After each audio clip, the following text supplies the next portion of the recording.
Welcome back to Cocktails and Convos here at the Dusitani Guam Resort. We're at the Cellar, and I am with the Guam chapter of the American Red Cross Board, and we're talking about the Red Ball.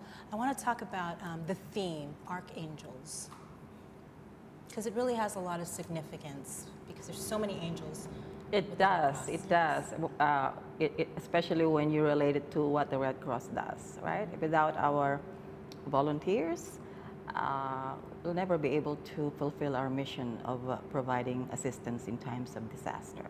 So at the same time, without our donors, because it kind of like goes hand in hand in the fulfillment of our mission, without our donors, then we can't, you know. I was just saying to somebody yesterday, they say money isn't everything, but it depends. It is everything when you depend on those resources to be able to go out there and fulfill your mission.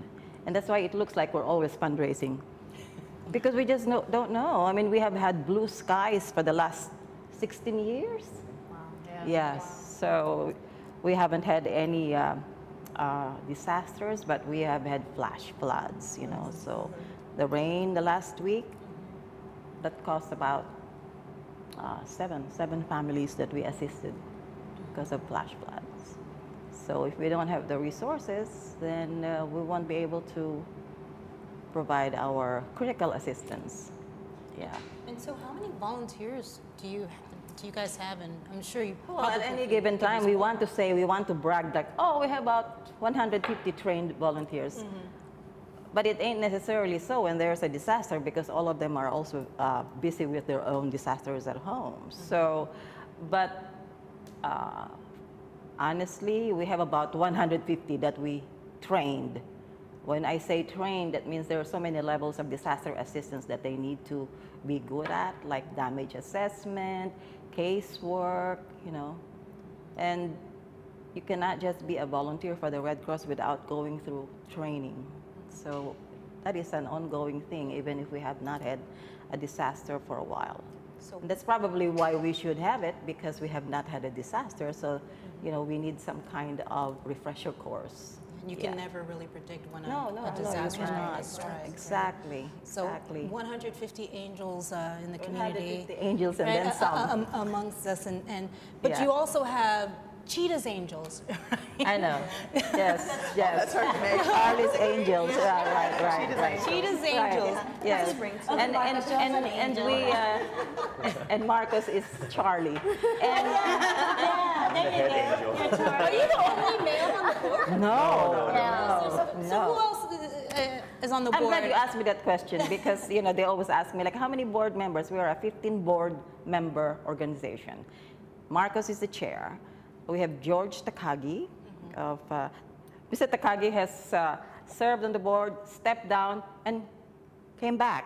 So because you're only allowed to serve like 3 two-year terms, and then you step down and you come back. Most of my board members have come back. So what does that tell you, right? They really believe in what we do. But so even though when they step down, they're still like involved. You can get involved in the fundraising, because we are a fundraising board. Yes, so my board members are just terrific. Board. I mean, they are so hands-on in a very good way. Oh, I know you guys are working board, because you know you have your planning meetings at KUAM. Yes. And those meetings are like forever, and we're like, where's Marie? We're ready to go to lunch. What's going on in there? So, but it's your first time. It is, and I tell you, my first meeting, I didn't know what to expect. And what I loved is the fact that, you know, there wasn't just one person speaking, everyone had a voice. And those voices were loud, and that was good, because you know, everyone had an opinion, but it was all for the purpose of, we wanted to make sure that the American Red Cross was the ultimate goal in fundraising and doing the right thing for the organization. And so people are very passionate about that. So I loved it. I knew this was absolutely the right place for me. But amazing group of individuals.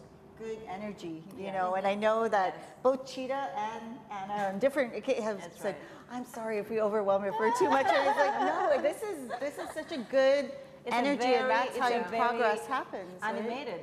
Yes, animated, and people who are all passionate about their mission. And then Marcos is just like a mediator. It's like, tell me the real story. I know when I should be quiet and when I should speak. Well, we're going to talk more about the Red Ball and the planning when Cocktails and Convos continues in a moment.